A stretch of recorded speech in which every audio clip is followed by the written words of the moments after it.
আসসালামু আলাইকুম। আপনার উপর শান্তি বর্ষিত হোক। প্রিয় শরীদ, খতমে জামালির সত্য ও সুন্দরের ভুবনে স্বাগতম। আসলে জীবনকে সুন্দর করার জন্যে প্রয়োজন কোরআনের জ্ঞান। আল্লাহ নিজেই বলেছেন, আমি কোরআনকে খুব সহজ করে দিয়েছি যাতে করে তোমরা এর শিক্ষা মনে রাখতে পারো। হে মানুষ, তুমি কি এর শিক্ষা হৃদয়ে ধারণ করবে না? সূরা কামারের 17, 22, 32 ও 40 নম্বর আয়াতে 4 বার আল্লাহ এই একই কথা বলেছেন। আসুন আমরা কোরআনের শিক্ষাকে হৃদয়ে ধারণ করার জন্যে পুরোপুরি মনোনিবেশ করি। আর এই প্রয়াসে আমি শহীদ আল বুখারী মহাজাতক আপনার সাথে রয়েছি। হালকাভাবে চোখ বন্ধ করুন, নাক দিয়ে লম্বা দম নিন, ধীরে ধীরে মুখ দিয়ে দম ছাড়ুন।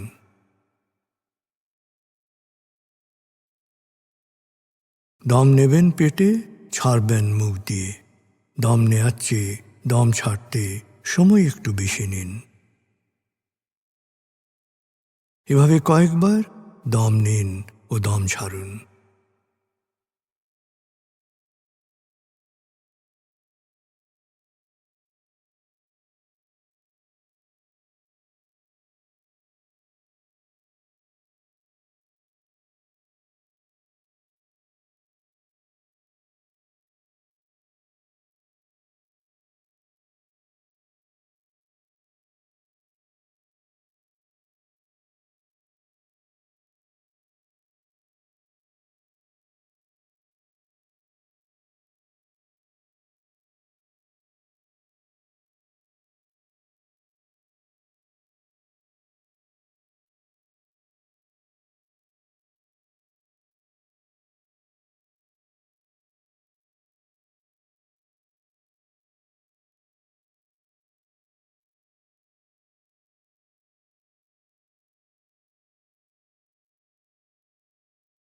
এবার দম স্বাভাবিক হতে দিন। এবার নাক দিয়ে ধীরে ধীরে দম নিন, নাক দিয়ে ধীরে ধীরে দম ছাড়ুন।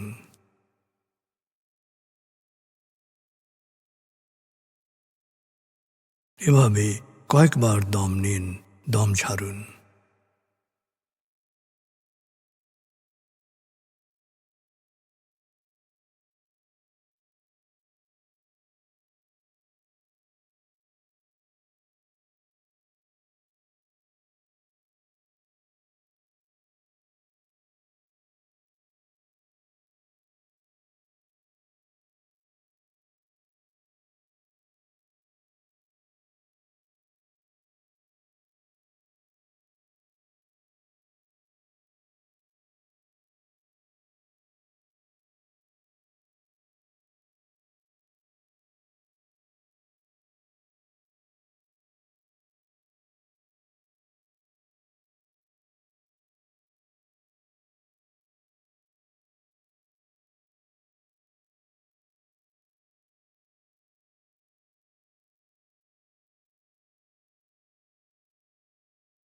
এখন দম স্বাভাবিক হতে দিন। আপনি শুধু দম খেয়াল করুন।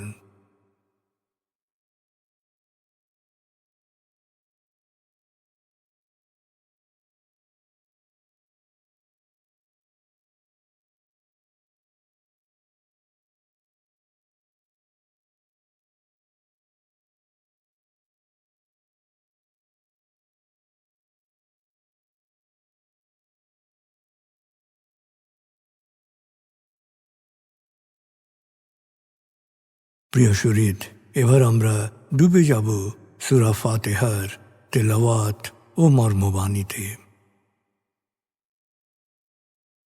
1. সূরা ফাতিহা। أعوذ بالله من الشيطان الرجيم. بسم الله الرحمن الرحيم. الحمد لله رب العالمين. الرحمن الرحيم مالك يوم الدين إياك نعبد وإياك نستعين اهدنا الصراط المستقيم صراط الذين أنعمت عليهم غير المغضوب عليهم ولا الضالين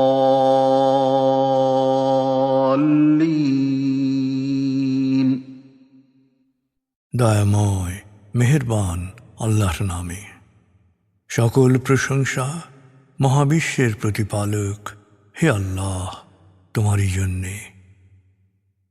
তুমি দয়াময় মেহেরবান কর্মফল দিবসের মালিক। আমরা শুধু তোমারই ইবাদত করি, শুধু তোমারই সাহায্য চাই। প্রভু হে, সাফল্যের সরল পথে তোমার প্রিয়জনদের পথে আমাদের পরিচালিত করো। প্রভু হে, বিভ্রান্ত অভিশপ্তদের অন্ধকার পথ থেকে তুমি আমাদের রক্ষা করো।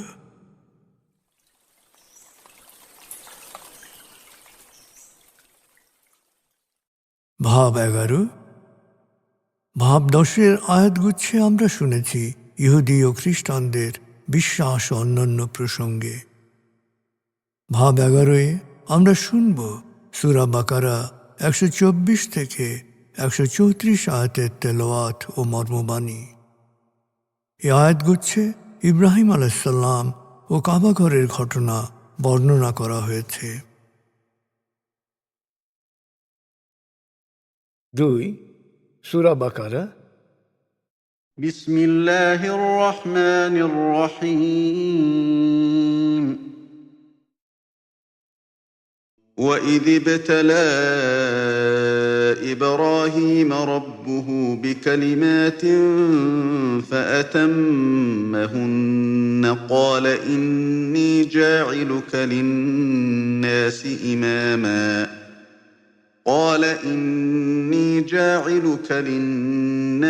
إماما قال ومن ذريتي قال لا ينال عهد الظالمين وإذ جعلنا البيت مثابة للناس وأمنا واتخذوا من مقام إبراهيم مصلى وعهدنا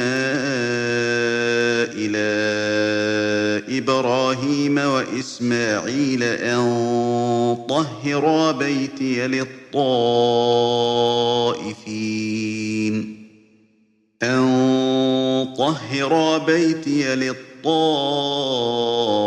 للطائفين والعاكفين والركع السجود وإذ قال إبراهيم رب اجعل هذا بلدا آمنا وارزق أهله من الثمرات من آمن منهم بالله واليوم الآخر قال ومن كفر فأمتعه قليلا ثم أضطره إلى عذاب النار وبئس المصير وإذ يرفع إبراهيم القواعد من البيت وإسماعيل ربنا تقبل منا إنك أنت السميع العليم ربنا واجعلنا مسلمين لك ومن ذريتنا أمة مسلمة لك وأرنا مناسكنا وتب علينا إنك أنت التواب الرحيم ربنا وابعث فيهم رسولا منهم يتلو عليهم آياتك ويعلمهم الكتاب والحكمة ويزكيهم إنك أنت العزيز الحكيم ومن يرغب عن ملة إبراهيم إلا من سفه نفسه ولقد اصطفيناه في الدنيا وإنه في الآخرة لمن الصالحين إذ قال له ربه أسلم قال أسلمت لرب العالمين ووصى بها إبراهيم بنيه ويعقوب يا بني إن الله اصطفى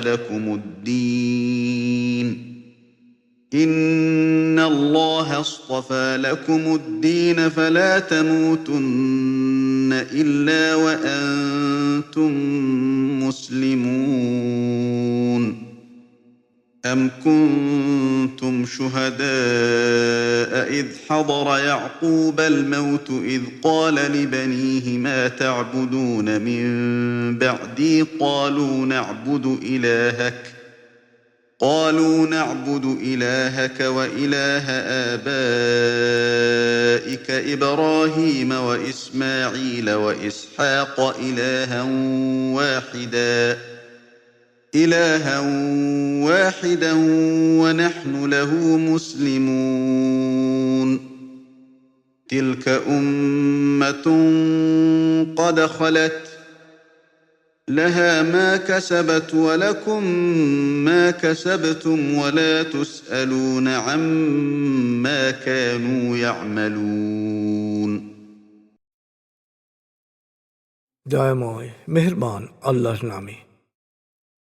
স্মরণ করো, ইব্রাহিমকে তার প্রতিপালক কিছু বিষয়ে পরীক্ষা নিয়েছিলেন।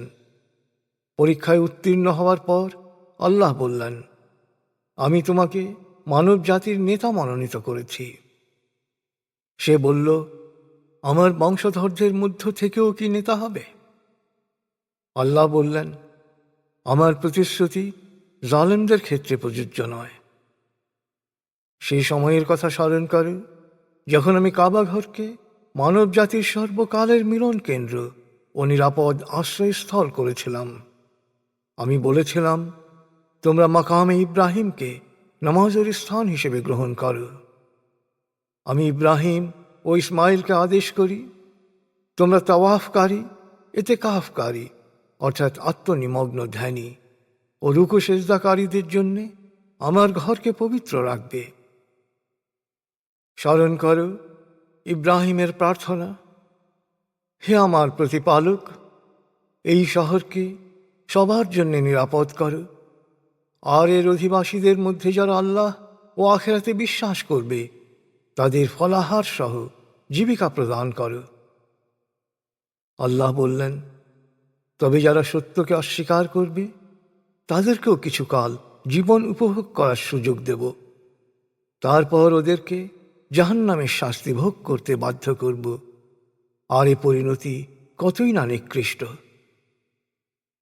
যখন ইব্রাহিম ও ইসমাইল কাবাঘরের দেয়াল তুলছিল তখন তারা দোয়া করেছিল, হে আমাদের প্রতিপালক, তুমি আমাদের এ কাজ কবুল করো, নিশ্চয়ই তুমি সব শোনো, সব জানো। হে আমাদের প্রতিপালক, আমাদেরকে পুরোপুরি তোমাতে সমর্পিত করো এবং আমাদের বংশধর হতে এমন একটি জাতির উত্থান ঘটাও যারা তোমাতে পুরোপুরি সমর্পিত হবে। আমাদেরকে ইবাদতের নিয়ম পদ্ধতি শিখিয়ে দাও, আমাদের দোষ ত্রুটি ক্ষমা করো, নিশ্চয়ই তুমি অত্যন্ত ক্ষমাশীল, পরম দয়ালু।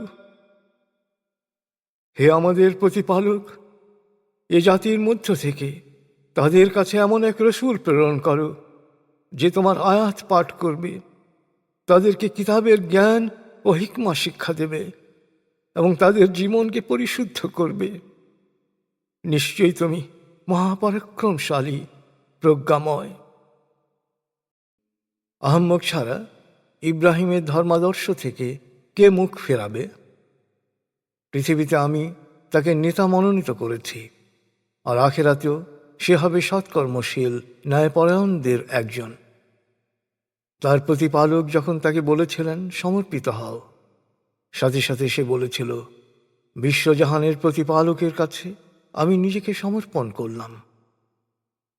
আর ইব্রাহিম ও ইয়াকুব তাদের সন্তানদের নির্দেশ দিয়েছিল, হে আমার সন্তানেরা, আল্লাহ তোমাদের জন্যে এ সত্য ধর্ম মনোনীত করেছেন। অতএব তোমরা আল্লাহতে পুরোপুরি সমর্পিত না হয়ে মারা যেও না।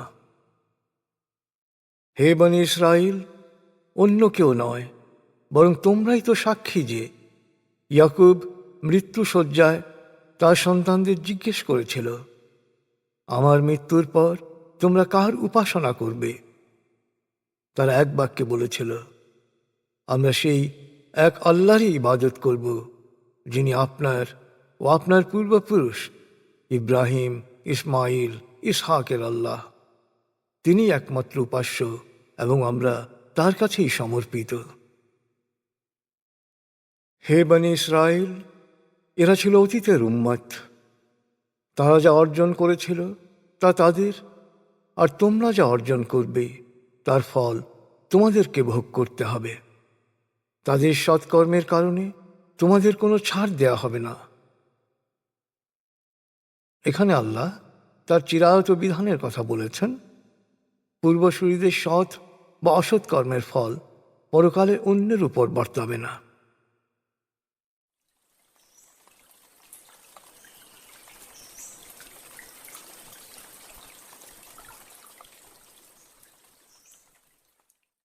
এবার আজকের আয়াতগুচ্ছ থেকে একটি পয়েন্ট নিয়ে ভাবুন, যা আপনি অনুসরণ করার চেষ্টা করবেন।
প্রিয় সুহৃদ, কোরআনের মূল শিক্ষা শুকরিয়া ও দোয়া। প্রভু আপনাকে যা দিয়েছেন সেই জন্যে বারবার কৃতজ্ঞতা প্রকাশ করুন, তাকে হৃদয়ের গভীরে স্মরণ করুন।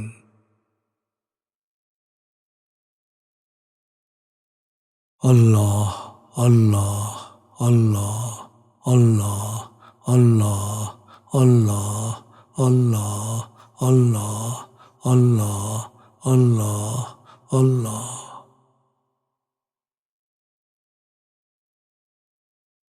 আস্তাগফিরুল্লাহ আস্তাগফিরুল্লাহ আস্তাগফিরুল্লাহ আস্তাগফিরুল্লাহ আস্তাগফিরুল্লাহ আস্তাগফিরুল্লাহ আস্তাগফিরুল্লাহ আস্তাগফিরুল্লাহ আস্তাগফিরুল্লাহ আস্তাগফিরুল্লাহ আস্তাগফিরুল্লাহ।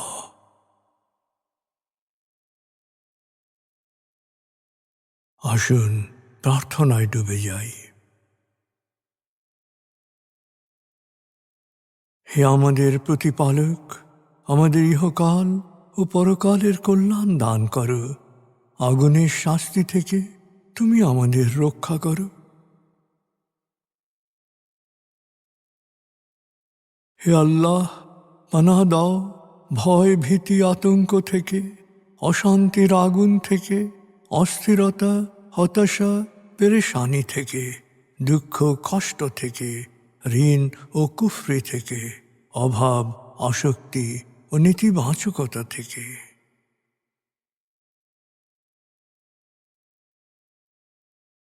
হে আমাদের প্রতিপালক, আমাদের বেহিসাব রিজিক দান করো।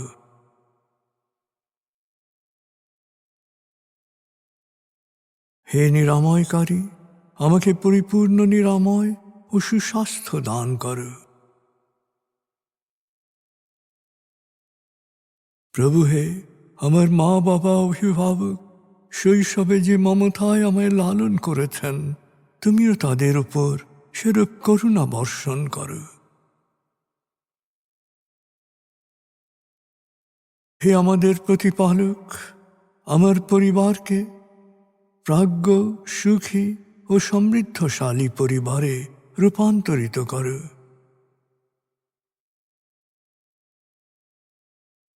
হে করুণাময়, আমাদের কোয়ান্টাম ফাউন্ডেশনকে, আমাদের সংঘকে তুমি কবুল করো।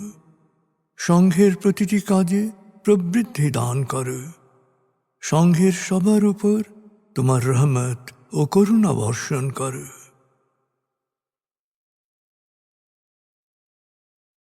প্রভু হে, আমাদের দেশকে তুমি ভালো মানুষের স্বর্গভূমিতে রূপান্তরিত করো। হে করুণাময়, পৃথিবীর সকল শোষিত বঞ্চিত মানুষকে জালেমের জুলুম থেকে, শোষকের শোষণ থেকে মুক্তি দাও।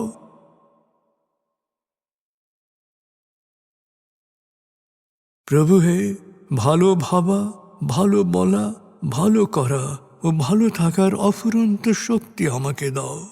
আমি যেন সব সময় নিজের ও অন্যের যত্ন নিতে পারি। প্রভু হে, আমাকে বিশ্বাসী সৎকর্মশীল সংঘবদ্ধ মানুষ হিসেবে মৃত্যু দান করো।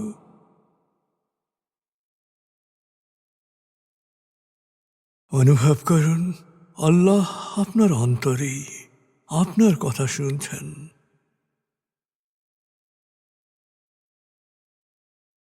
আল্লাহ আল্লাহ আল্লাহ আল্লাহ আল্লাহ বলতে বলতে মনের সকল আকুতি তাঁর কাছে পেশ করুন।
এবার মনে মনে বলুন, দয়াময় তুমি মহান, সর্বশক্তিমান, আমি তোমারই দাস, আমি তোমাতেই সমর্পিত। দয়াময় তুমি মহান, সর্বশক্তিমান, আমি তোমারই দাস, আমি তোমাতেই সমর্পিত। দয়াময় তুমি মহান, সর্বশক্তিমান, আমি তোমারই দাস, আমি তোমাতেই সমর্পিত।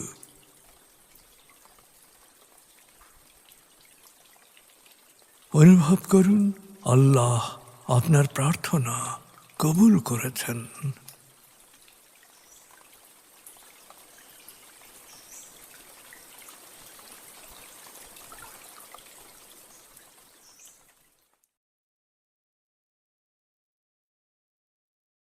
এবার লম্বা দম নিন, 0 থেকে 7 গণনা করে স্বাভাবিক জাগ্রত অবস্থায় চলে আসুন।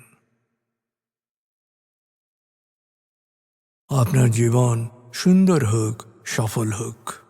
খুদা হাফিজ। আসসালামু আলাইকুম। আপনার উপর শান্তি বর্ষিত হোক।